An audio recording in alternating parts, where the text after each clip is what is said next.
안녕하세요, 여러분. 오늘은 정말 특별한 이야기를 가지고 왔습니다. 일본 추리소설계의 거장, 히가시노 게이고의 데뷔작이자 그의 천재성을 처음으로 세상에 알린 작품, 방과후에 대해 이야기해 보려고 합니다. 혹시 여러분 중에 추리소설을 좋아하시는 분들이 계신가요? 아니면 히가시노 게이고라는 이름을 들어보신 적이 있으신가요? 아마 많은 분들이 용의자 X의 헌신이나 백야행 같은 작품들로 히가시노 게이고를 처음 접했을 거라 생각합니다. 하지만 오늘 소개할 방과후는 그보다 훨씬 이른 1985년작으로 작가가 고작 27세의 나이에 써낸 놀라운 작품입니다. 이 소설은 히가시노 게이고에게 에도가와 람포상을 안겨주며 그의 작가 인생의 출발점이 된 기념비적인 작품이죠. 그런데 여러분, 이 소설이 왜 그토록 특별한지 아시나요? 단순히 추리소설의 재미만 있는 것이 아닙니다. 이 작품에는 인간의 복잡한 심리, 교육 현장의 어두운 면, 그리고 우리 사회가 가진 모순들이 치밀하게 얽혀 있습니다. 오늘 이 영상을 끝까지 보시면 여러분은 히가시노 게이고가 어떻게 이토록 완성도 높은 데뷔작을 써낼 수 있었는지, 그리고 이 작품이 현재까지도 사랑받는 이유가 무엇인지 완전히 이해하게 될 것입니다. 자, 그럼 지금부터 히가시노 게이고의 방과후 속으로 함께 들어가 보시겠어요? 이야기는 세이코 고등학교에서 시작됩니다. 이 학교는 겉으로 보기에는 평범한 사립고등학교처럼 보이지만 사실 내부에는 복잡한 인간관계와 숨겨진 비밀들이 얽혀 있는 곳입니다. 주인 교사인 무라이 나오야는 수학교사로 겉보기에는 평범하고 성실한 교사처럼 보입니다. 하지만 그에게는 남들이 모르는 비밀이 하나 있었죠. 바로 같은 학교 동료 교사들과 복잡한 관계를 맺고 있다는 것입니다.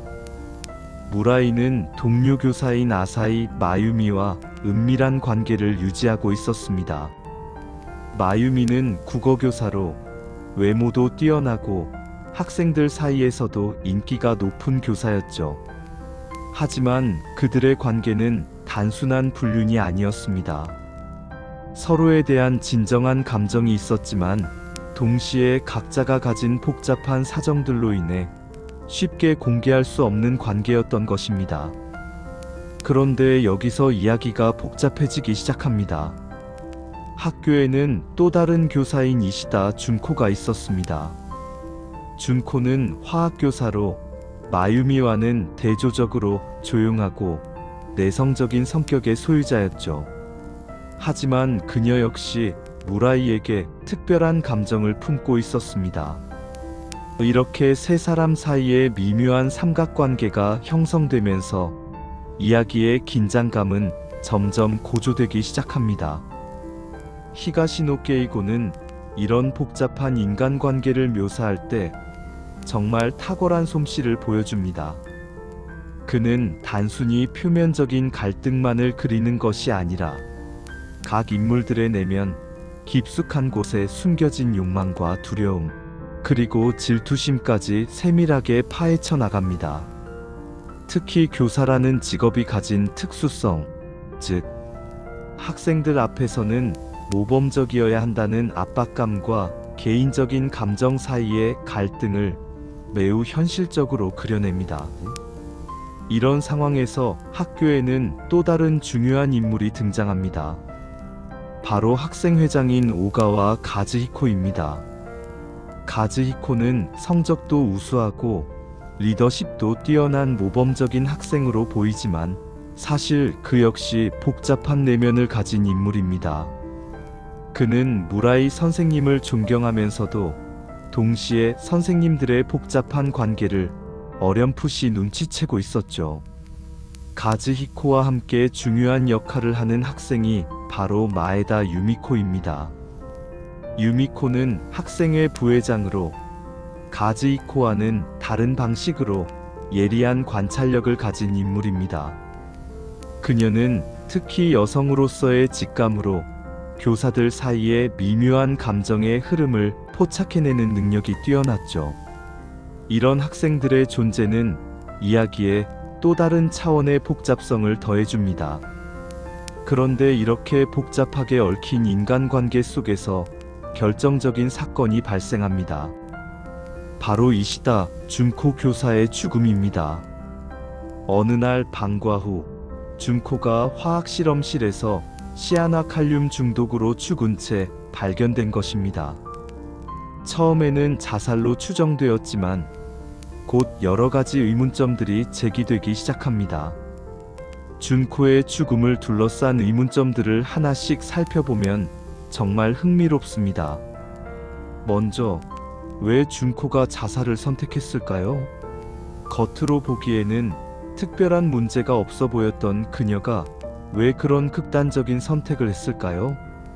또한 시아나칼륨이라는 독극물을 어떻게 구했을까요? 화학교사였던 그녀에게는 접근이 용이했겠지만 과연 그것만으로 충분한 설명이 될까요? 더욱 의문스러운 것은 준코가 죽기 전 며칠간의 행동이었습니다. 평소보다 더욱 조용히 했고 때로는 멍하니 무언가를 생각에 잠겨있는 모습이 자주 목격되었다고 합니다. 동료 교사들은 처음에는 단순히 개인적인 고민이 있는 정도로 생각했지만 지금 생각해보니 그것이 죽음을 예고하는 신호였을지도 모릅니다. 이런 상황에서 경찰의 수사가 시작됩니다. 하지만 수사는 처음부터 자살이라는 가정하에 진행되었고 따라서 다른 가능성들은 깊이 탐구되지 않았습니다. 이는 히가시노 게이고가 이 작품에서 보여주고자 한 중요한 메시지 중 하나인데 바로 진실을 찾기 위해서는 선입견을 버리고 모든 가능성을 열어두어야 한다는 것입니다. 그런데 여기서 무라이 교사가 중요한 역할을 하기 시작합니다. 그는 단순히 동료의 죽음을 애도하는 것을 넘어서 준코의 죽음에 대해 의문을 품기 시작합니다. 수학교사답게 논리적인 사고방식을 가진 그는 준코의 죽음, 주변의 여러 가지 사실들을 차근차근 분석해 나가기 시작하죠. 무라이가 가장 먼저 주목한 것은 준코의 개인적인 상황이었습니다. 준코는 과연 자살할 만큼 절망적인 상황에 있었을까요? 물론 겉으로 드러나지 않는 고민들이 있을 수 있지만 무라이가 아는 준코는 그렇게 쉽게 포기하는 성격의 사람이 아니었습니다. 오히려 내성적이면서도 끈기 있게 문제를 해결해 나가는 타입이었죠. 또한 무라이는 준코의 죽음과 관련된 시간적 순서에도 의문을 품었습니다.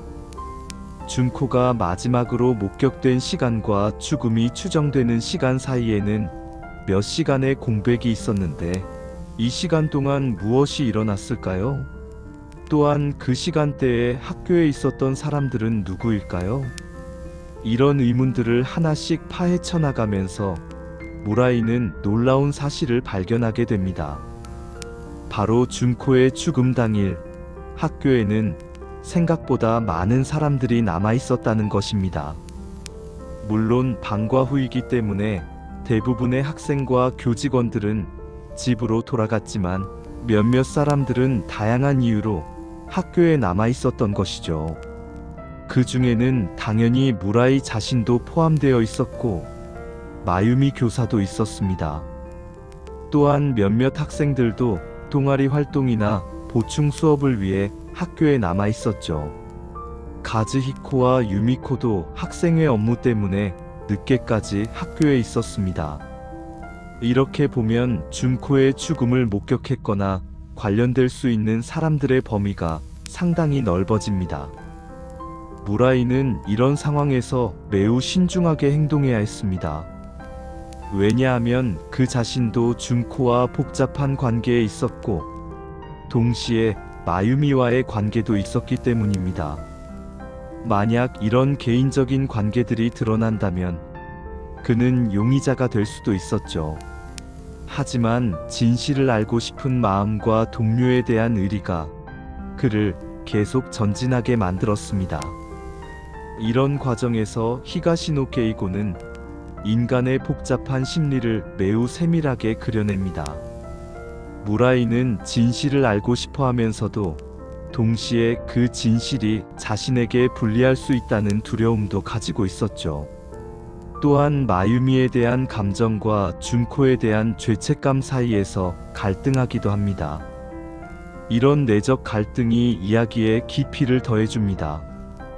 그런데 무라이의 조사가 진행되면서 점점 더 충격적인 사실들이 드러나기 시작합니다. 먼저 준코가 실제로는 무라이에게 가지고 있던 감정이 생각보다 훨씬 깊었다는 것입니다. 그녀는 단순히 동료로서 무라이를 좋아했던 것이 아니라 진정으로 사랑하고 있었던 것이죠. 하지만 무라이와 마유미의 관계를 알게 되면서 큰 절망을 느꼈을 수도 있습니다. 또한 학교 내부의 정치적 상황도 복잡했습니다. 교장과 교감, 그리고 여러 교사들 사이에 미묘한 권력 관계가 있었고, 이런 관계들이 개인적인 감정과 얽히면서 더욱 복잡한 양상을 띠게 되었습니다. 준코의 죽음이 단순한 개인적인 문제가 아니라 학교 전체의 문제와도 연결되어 있을 가능성이 제기된 것입니다. 이런 상황에서 학생들의 역할도 중요해집니다. 가즈히코와 유미코는 어른들이 미처 파악하지 못한 여러 가지 단서들을 가지고 있었습니다. 특히 학생들의 관찰력은 때로 어른들보다도 예리할 수 있죠. 그들은 선생님들의 미묘한 표정 변화나 행동의 변화를 민감하게 포착하고 있었습니다.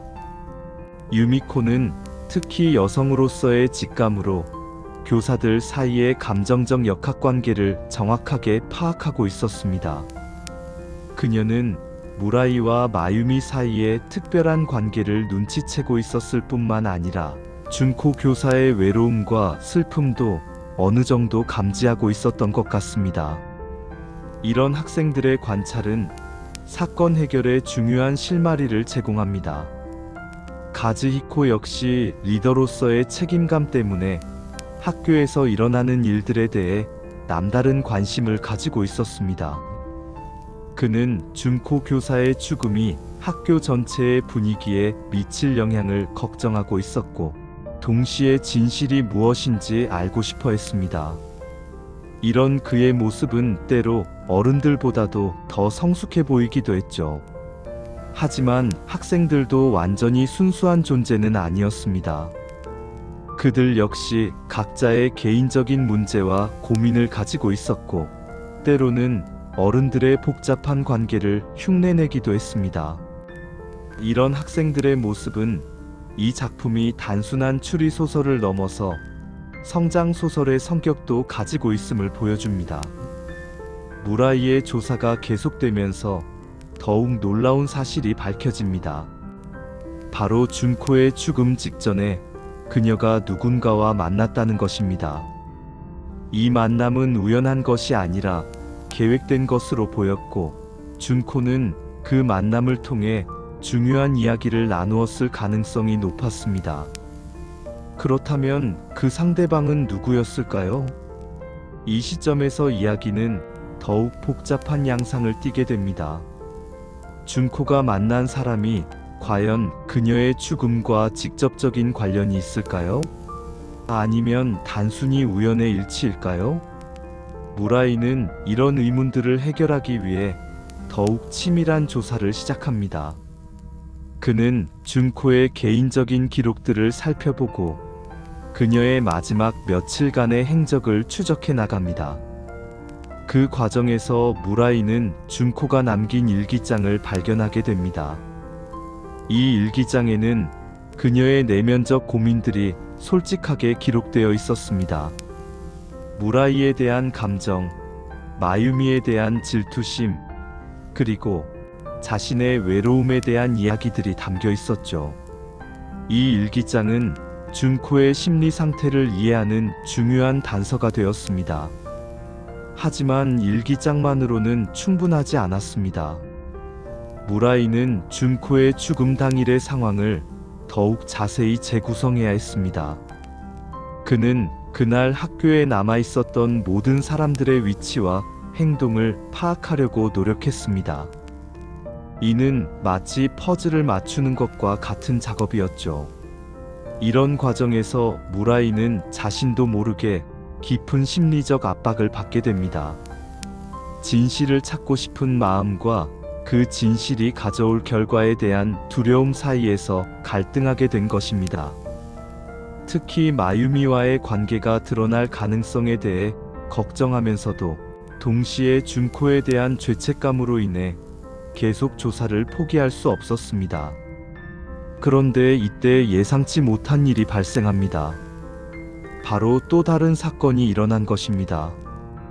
이번에는 학생 중 한 명이 의문의 사고를 당하게 됩니다.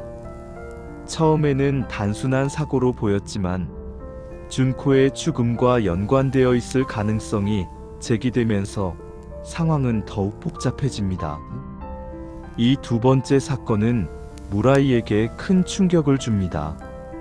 만약 준코의 죽음이 자살이 아니라 타살이었다면, 그리고 그 범인이 아직 학교에 있다면 더 많은 사람들이 위험에 빠질 수 있기 때문입니다. 이제 무라이는 단순히 진실을 찾고 싶은 호기심을 넘어서 더 큰 비극을 막아야 한다는 책임감을 느끼게 됩니다. 히가시노 게이고는 이런 상황에서 등장인물들의 심리적 변화를 매우 섬세하게 그려냅니다. 무라이는 점점 더 예민해지고 주변 사람들을 의심하기 시작합니다. 마유미와의 관계도 이전과 같지 않게 되죠. 서로에 대한 사랑은 여전하지만 사건으로 인한 긴장감과 의심이 그들 사이에 미묘한 벽을 만들어냅니다. 학생들 역시 마찬가지입니다. 가즈히코와 유미코는 학교에서 일어나는 일들에 대해 더욱 민감하게 반응하게 되고, 때로는 어른들보다도 더 날카로운 관찰력을 보여줍니다. 그들은 선생님들의 변화된 모습을 통해 무언가 심각한 일이 일어나고 있다는 것을 직감적으로 알아차립니다. 이런 긴장된 분위기 속에서 무라이는 결정적인 단서를 발견하게 됩니다. 그것은 준코의 죽음 당일 화학실험실의 열쇠가 잠깐 분실되었다가 다시 나타났다는 사실이었습니다. 이 열쇠는 화학실험실을 관리하는 담당자만이 가지고 있는 것인데, 그날 오후에 잠깐 없어졌다가 저녁에 다시 제자리에 있었다는 것입니다. 이 발견은 매우 중요한 의미를 가집니다. 만약 누군가가 이 열쇠를 몰래 사용했다면 그 사람은 화학실험실에 자유롭게 출입할 수 있었을 것입니다. 그리고 화학실험실에는 시아나칼륨을 비롯한 여러 가지 위험한 화학물질들이 보관되어 있었죠. 이것은 준코의 죽음이 자살이 아닐 가능성을 강하게 시사하는 단서였습니다. 무라이는 이 단서를 바탕으로 더욱 치밀한 조사를 시작합니다. 그는 그날 오후에 화학실험실 근처에 있었던 모든 사람들을 파악하려고 노력했습니다. 그리고 그 과정에서 놀라운 사실을 발견하게 됩니다. 바로 자신이 예상하지 못했던 사람이 그 시간에 그 근처에 있었다는 것입니다. 이 발견은 무라이에게 큰 충격을 줍니다. 왜냐하면 그 사람은 평소 준코와 별다른 접점이 없어 보였던 사람이었기 때문입니다. 하지만 더 자세히 조사해 보니 사실은 그들 사이에도 복잡한 관계가 있었다는 것이 밝혀집니다. 이런 숨겨진 관계들이 하나씩 드러나면서 사건의 전체적인 그림이 서서히 완성되기 시작합니다. 히가시노 게이고는 이런 복잡한 인간관계를 풀어나가는 과정에서 정말 뛰어난 솜씨를 보여줍니다. 그는 독자들이 쉽게 예상할 수 없는 반전들을 준비해 두면서도 동시에 모든 단서들이 논리적으로 연결되도록 치밀하게 구성해 놓았습니다. 이는 추리소설 작가로서의 그의 천재성을 보여주는 부분이라고 할 수 있죠. 무라이의 조사가 진행될수록 학교 내부의 복잡한 역학관계가 더욱 선명하게 드러납니다. 교사들 사이의 경쟁, 질투, 그리고 숨겨진 감정들이 얽히고 설켜서 매우 복잡한 양상을 보입니다. 또한 학생들과 교사들 사이의 관계도 단순하지 않다는 것이 밝혀집니다. 때로는 학생들이 교사들보다 더 성숙한 판단력을 보여주기도 하고, 반대로 교사들이 학생들보다 더 유치한 행동을 하기도 합니다. 이런 복잡한 상황에서 무라이는 점점 더 큰 부담을 느끼게 됩니다. 진실을 찾는 것은 좋지만 그 과정에서 많은 사람들이 상처를 받을 수 있다는 것을 깨닫게 된 것입니다. 특히 자신과 마유미의 관계가 드러날 경우 두 사람 모두 직업적으로나 개인적으로 큰 타격을 받을 수 있었습니다. 하지만 무라이는 포기하지 않았습니다. 그는 준코에 대한 의리와 진실에 대한 갈망, 그리고 더 큰 비극을 막아야 한다는 책임감으로 계속해서 조사를 진행했습니다. 그리고 마침내 결정적인 증거를 발견하게 됩니다. 그것은 준코가 죽기 직전에 누군가에게 보낸 편지였습니다. 이 편지는 준코의 책상 서랍 깊숙한 곳에서 발견되었는데, 아마도 그녀가 보내려다가 마음을 바꾼 것 같았습니다. 편지의 내용은 충격적이었습니다. 준코는 자신이 알게 된 어떤 비밀에 대해 언급하고 있었고, 그 비밀이 공개될 경우 여러 사람들이 곤란해질 것이라고 걱정하고 있었습니다. 이 편지를 통해 무라이는 준코의 죽음의 진짜 동기를 이해하게 됩니다. 그녀는 단순히 개인적인 감정 때문에 자살한 것이 아니었습니다. 오히려 다른 사람들을 보호하기 위해 자신이 희생하려고 했던 것일 수도 있었습니다. 하지만 그 과정에서 누군가가 개입했고 결국 비극적인 결말을 맞게 된 것이죠. 편지의 수신인을 확인한 무라이는 더욱 큰 충격을 받았습니다.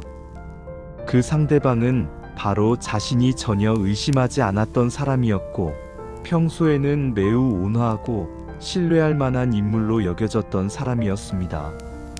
하지만 준코가 알게 된 비밀은 그 사람의 완전히 다른 면을 보여주고 있었습니다.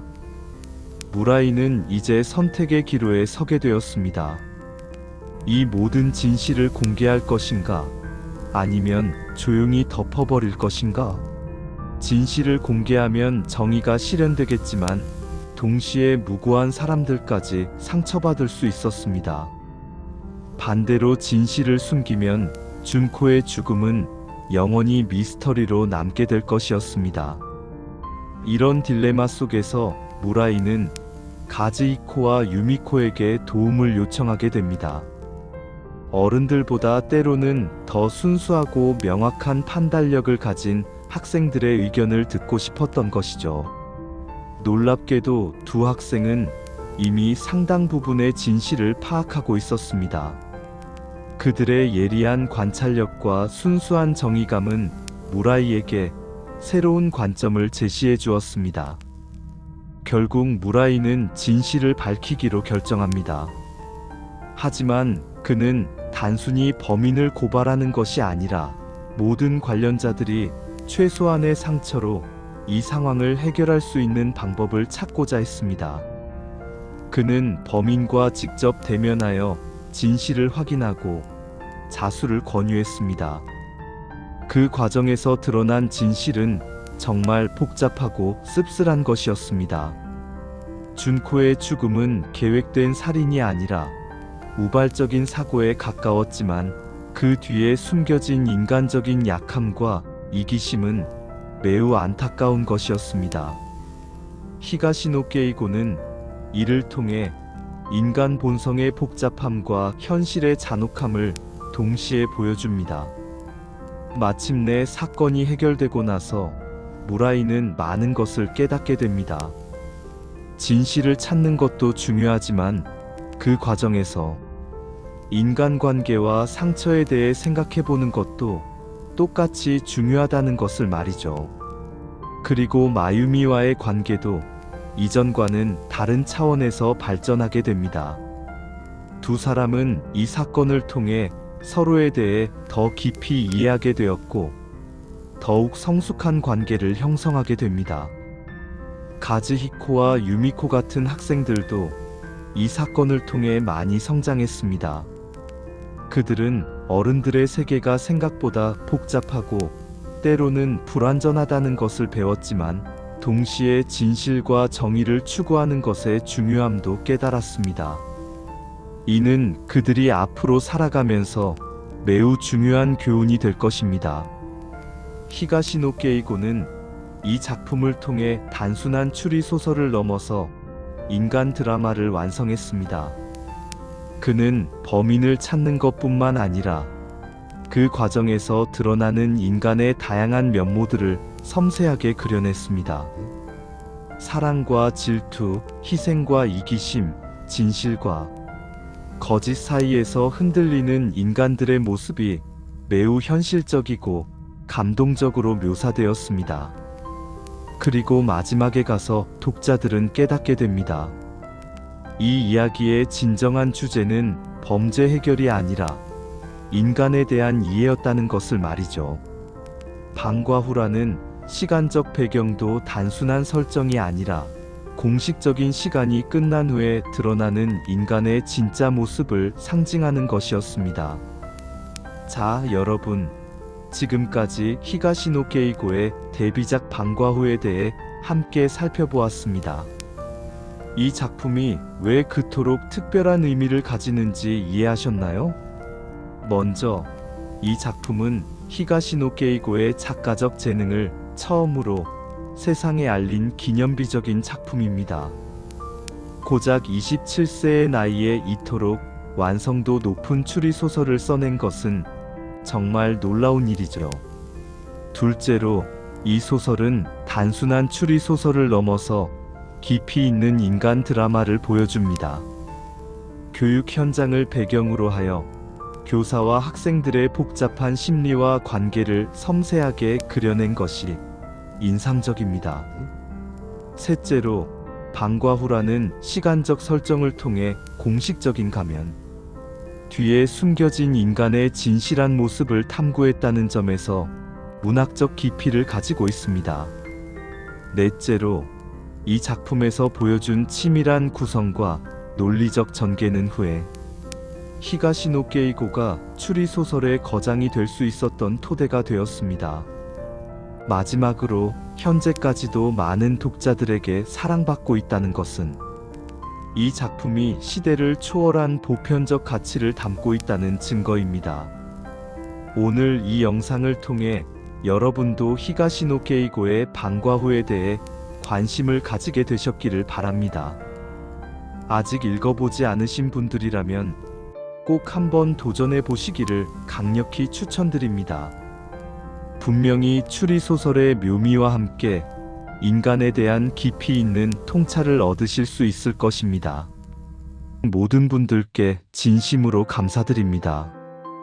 오늘의 영상이 도움이 되셨다면 좋아요 버튼을 눌러주시고 구독과 알림 설정도 잊지 말아주세요. 앞으로도 더 많은 좋은 책들을 소개해드리겠습니다. 그럼 다음 영상에서 또 만나요.